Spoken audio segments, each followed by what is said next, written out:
Good morning, world. While my mum and dad is on vacation, I'm taking care of business round here.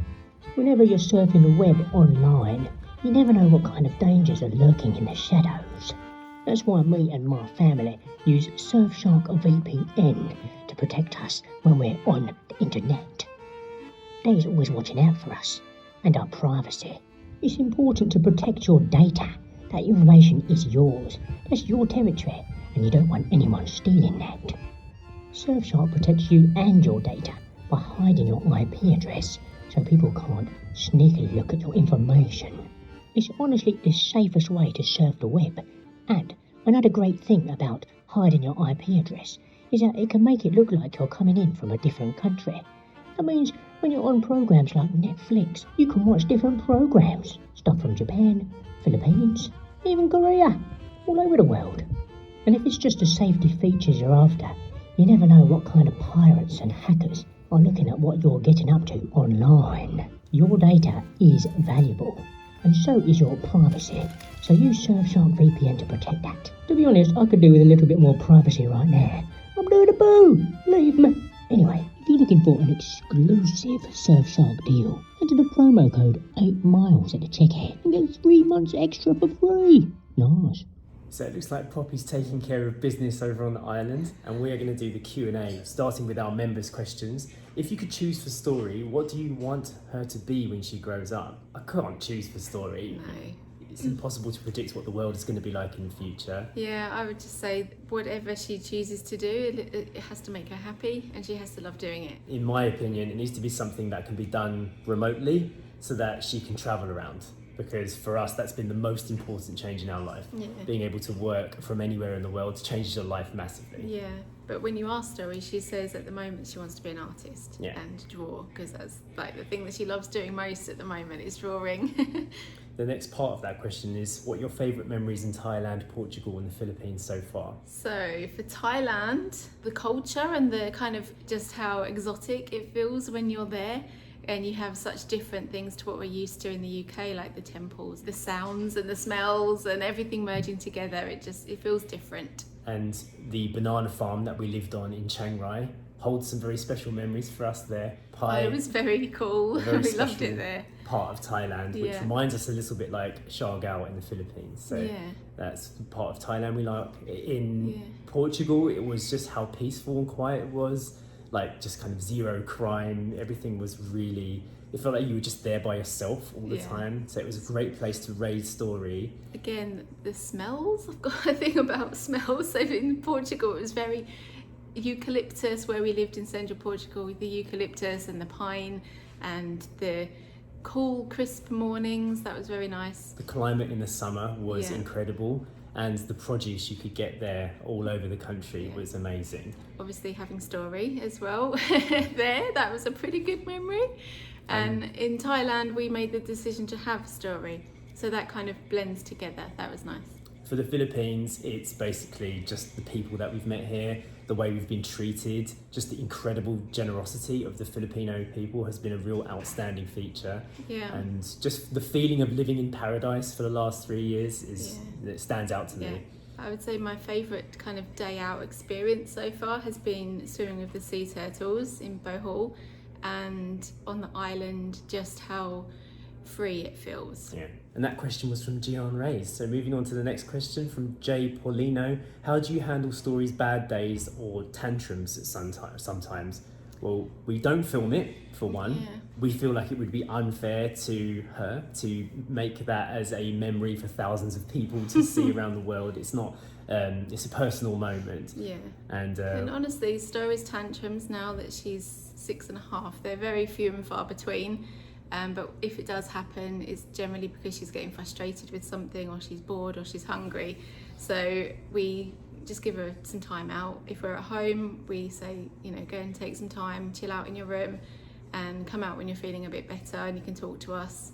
If we try and talk to her in the moment and break it down and analyse what's happening, it just makes it more frustrating for everybody. So we tend to just take a break and come back to it later. Next question is from Jerry Chu. I'm curious, how do you homeschool Story? Well, it changes every year. Yeah. Reading and writing was important when I think she was 3, and then she can just do it by herself. So Yeah. that's kind of like taking over autonomously. Yeah. So Music. yes, Story's very into music actually, but we're away right now, as you can see. This isn't our house, and Story's actually in the corner over there doing an English workbook, which she actually asked to do. So that's what she's doing while we're filming this. So we do have a lot of workbooks with us at home. We've got a whole stash of them, and I've brought 2 away with us for our trip here, just to kind of tap into as and when. We're not that strict on, right, it's 9 o'clock in the morning, you must sit down and do your workbook now. It's kind of when we feel that she's in the right kind of mood. Yeah, because it feels like it's inefficient to force Story to learn when she's not in the mood to learn. She Yeah. doesn't learn as fast, she doesn't remember any of it. Yeah. So it just feels like a kind of forced activity. Yeah, and that does happen. Like, we'll sit down and we'll be set up, we've got everything ready, and we're going to do a lesson, and then Story just won't be into it. And Yeah. it's like, this is a waste of time, it's a waste of everybody's time. You're not taking it in, and you can tell that she's not into it or she's not absorbing anything, and it's just wasted time. So we give up, we just leave it. We're like, okay, we'll do something else, and we'll come back to this another time when you're more interested or you're more alert or something. So we just gauge it on how she's feeling and her behaviours. The things that Story really loves are art and music, but for now music, like let's say for example playing the piano, sometimes she sees it as a bit of a chore, so we don't force it. Yeah, we're on a bit of a hiatus with Story's piano Yeah. playing. She got to a level where she was really, really good and wanting to do it every day, and then it kind of fizzled out a bit, and she didn't. Plateaued. And then we felt like we were forcing her to do it. Like, right, you've got to do your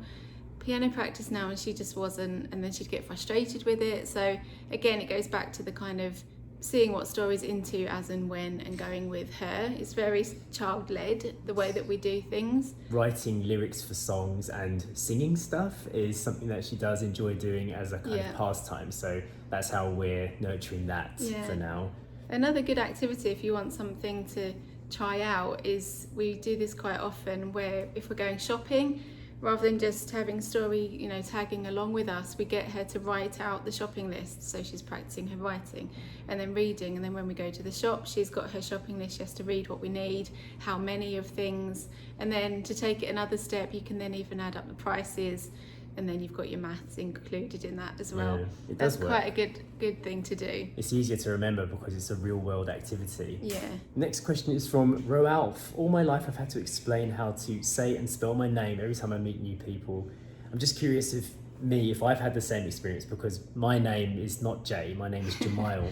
And the way that it's spelt, Jmayel, nobody knows how to pronounce it. So yes, I have had that my whole life, especially in school. The teachers, like the English teachers, would say, oh, why is there no apostrophe between the J and the M? And I would just say that my mum made up my name. I don't know. So yeah, it was a bit frustrating, and it was kind of, the name Jay came from Sacha, actually. She just kind of said, can I call you Jay? And I was like, yeah, why not?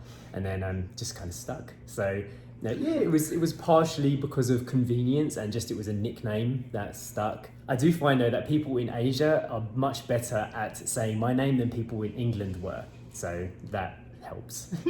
John Moscardo says, I know it isn't necessary, but will Story learn Tagalog? She's actually learning some Bisaya in her school. They do Bisaya lessons where they'll do a workbook completely in Bisaya. But the interesting thing is, even though most of the kids in her school are mixed race, mostly half Filipino and half from somewhere else, a lot of them actually don't speak Bisaya or Tagalog as well. So the lessons that are done there are kind of sporadic. There'll be mostly English, and then but Story does learn some of the native languages where we go, and she'll ask people about how do you say house, how do you say dog, and in terms of like formal lessons, I don't think so. I don't think they will do that. Maybe if it's something she's interested in when she gets older, when she's old enough to kind of sit down and study a language, because it takes time and commitment to do that. Then if that becomes one of her interest groups, then yes, we will encourage it. Teresa Amarillo says, I'm curious about Pwapwa when she comes to the Philippines. Does she have any like cravings, things that she's missing, things that she really wants to do when she gets here? The thing that she said to me on our last video call was that she really, really misses eating with us because we cook her meals that she doesn't normally get when she's at home, and the restaurants that we go to, we've been showing in the vlog, she's really interested to try out all the vegan options in the restaurants. I think that kind of blends in with another question in a way, because someone else asked, if you can find it to get the name, about how we manage when we have family visit that aren't vegan and cooking for them at home and things like that. But with your mum, it's pretty easy because she actually prefers vegetarian, vegan food over meat-based foods anyway. So she's loving when I'm cooking for her because it's always veggie heavy. So it's pretty easy with your mum. Yeah. But for, say, my dad, for instance, we don't stop cooking what they want to eat. Like, we're not quite strict like that at home. Obviously we don't cook it for ourselves, but I wouldn't ever say to my dad, no, you can't cook chicken tonight because it's our house, kind of thing. I wouldn't do that. I do prepare meat for him, or eggs or things like that, because it's what he knows and what he wants to eat, so I'm not going to stop him from doing that. Everybody's on their own food journey. Exactly. It took us 20 something odd years to decide to become vegetarian and then go vegan, so we can't like speed up that process for other people as well if they decide that. That question was actually from Berry Down. Okay. So that's combining those two. The Lem says, any plans for starting a business in Siargao in the future?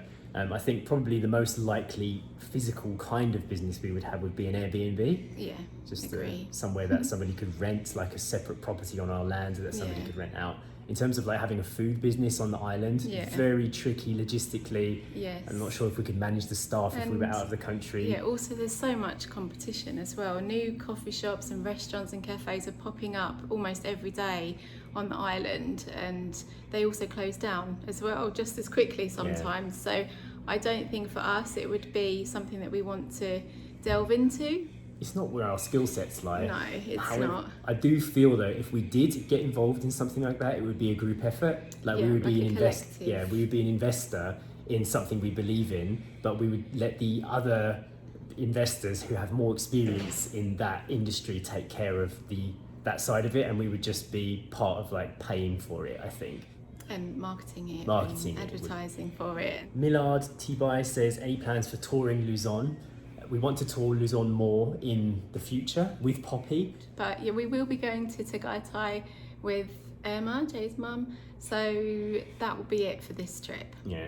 When we can figure out a way to get Poppy back over to Luzon in the safest way possible without having to drive all the way, then we plan to go up to Baguio again, La Union and Vigan, and they're the main places we'd like to see. And then while we're up that way, we'd obviously do some more research into some other places that would be iconic and visually impressive to see in the Philippines. Elise Marie says, how do you think Poppy will react to Pokwa? Not sure. We will film it though. Yeah, we will. There'll be an introduction. Lorian says, how do you see Story's future education on the island? I'm also an expat from Siargao. I think at the moment there's not much option for higher education in Siargao, but yeah, we've said this a few times. Siargao is great for children of a younger age, like maybe below 9 or 8. Yeah. Like it's great. Into the higher ages, it is a bit limited. So, but obviously we've got a few years before we have to worry about that. So we're just taking it as it goes, and hopefully by the time Story does need a higher education, or we're just gonna wait and see what happens. We've got a few years before that. Education is like evolving really fast as well, like because of the pandemic and the homeschooling, everything that people had to do. There's so many more options now to do stuff remotely as well. So not only are the physical options going to change a lot in the next 4 or 5 years, but also the ways that people learn are changing massively. Yeah, that's true. So by the time Story gets to the higher education stage, way more people will have a bigger understanding of homeschooling, world schooling, and remote schooling. Yeah. So, who knows? Maybe she'll never have to go to a physical high school if she doesn't want to. We do know a couple of children that are actually doing their full education at primary age online through an online school. So that's also an option. And in terms of like physical and social interaction, Story gets a lot of that. Like with pretty much everywhere she goes, she's meeting friends. We know people on the islands. There's interest groups she can join, gymnastics and yoga and surfing and skateboarding. And there's lots of things that she could become interested in the Yeah. future. But again, it's up to her. Will you get a pet cat? This is from Miss Chelsea. Story really wants a cat. I think so, yeah. I think we will. I'm a bit wary though, because in the past I have been allergic to cats, so we'll have to see. Ken Crisdo, are you planning on having a second baby? A few people have asked this actually. No, we're not. We say that. I think this is like one of the most asked questions. All the time we get asked this.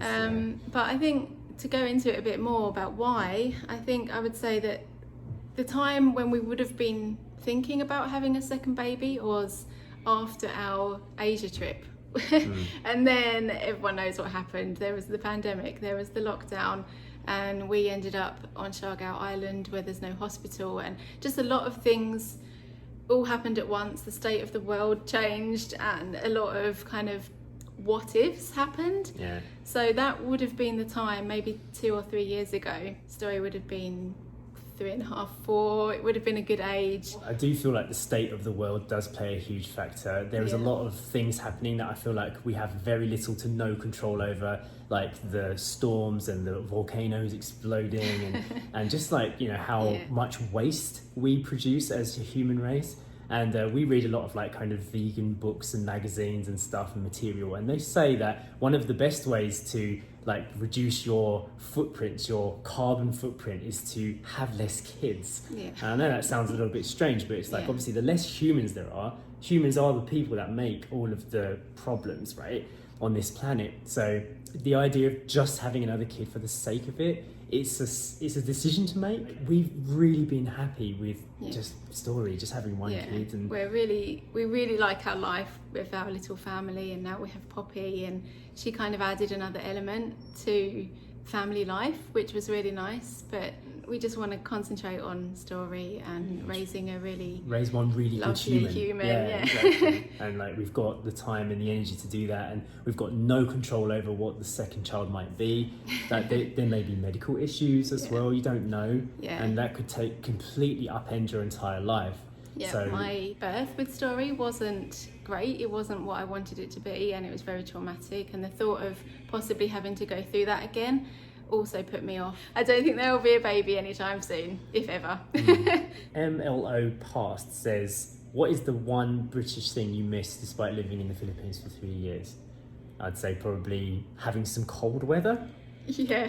Like when it's super hot all the time and sweaty. Yeah. It's nice to live in this kind of like paradisic, exotic world, but every now and again you do feel like you do miss that crisp cold, being able to walk outside with a jacket on.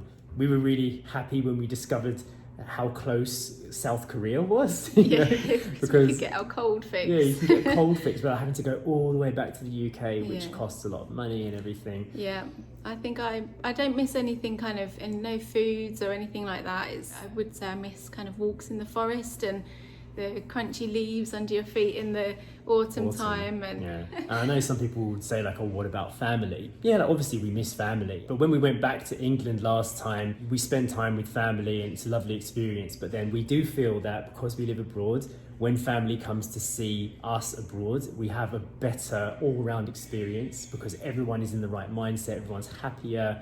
So being abroad has kind of improved some family relationships in a way.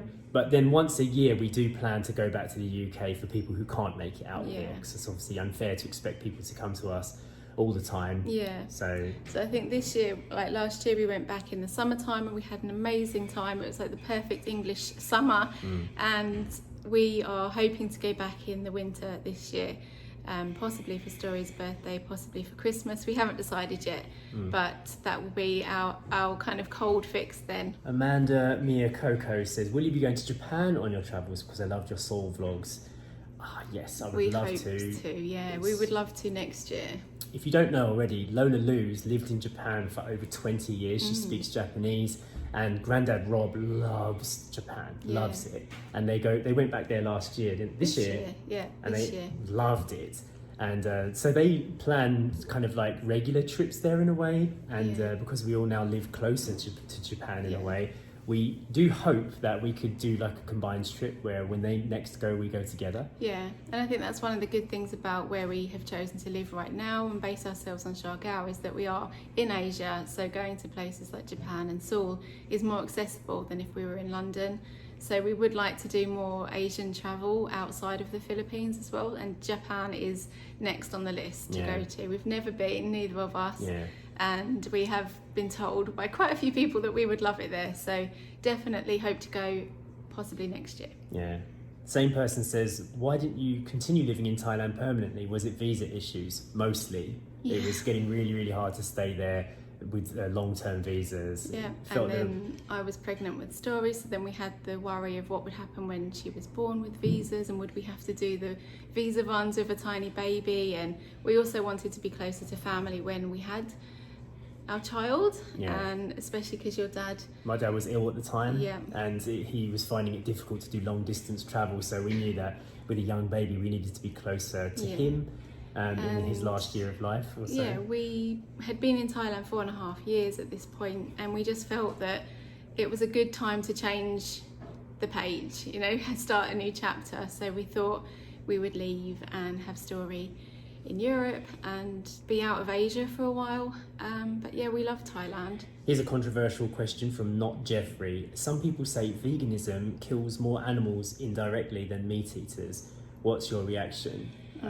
My reaction would be, if you do your research, you can pretty much tell that's just a lie. It's not true. Yeah, I think statistically it doesn't add up. The amount, I get where you're coming from, saying that, you know, to grow soy products or corn, you have to chop down the trees, and then that in turn eliminates some of the wildlife. But the amount of land that is destroyed to grow the feed for the cows it outweighs that. It's 80%. Yeah. 80% of the soy and corn farming is for livestock feed. All of that destruction that people would say was for vegans' consumption is not. It's actually for the livestock that meat eaters eat. Yeah. So actually 80% of that statistic is because of meat eaters and not because of vegans. So it just doesn't weigh up. It doesn't add up, and it's a kind of a weak argument that meat eaters would throw about to kind of, oh yeah, but you eat soy, and it doesn't add up. One of the best things to do is to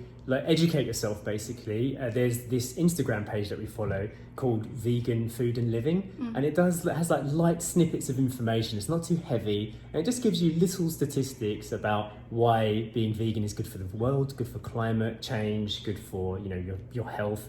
And it's not like a heavy way to make yourself feel guilty or anything, but it's just education. So everyone can understand why people make the decisions that they do. But as far as it goes in scientific terms, being vegan is definitely not worse for animal death than people eating animals. Shalimar says, between Bohol and Siargao, which island would you recommend for first-time tourists of the Philippines? Probably Bohol. Yeah, why? Just because Siargao is more raw. Do you get what I mean? Like, there's no hospital. Yeah.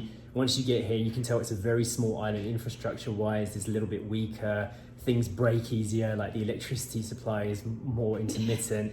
So it's a little bit more. It's still quite a raw island. Yeah, it needs a lot more work. Bohol is more developed. Once you arrive there, it's like all the holiday stuff is just like there in your face. You know, things work better there.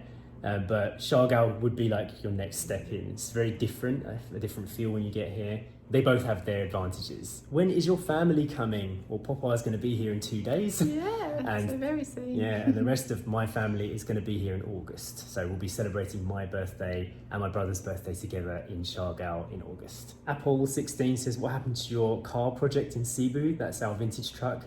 It's on hold at the moment because we don't have the money to basically finish it because of the house build.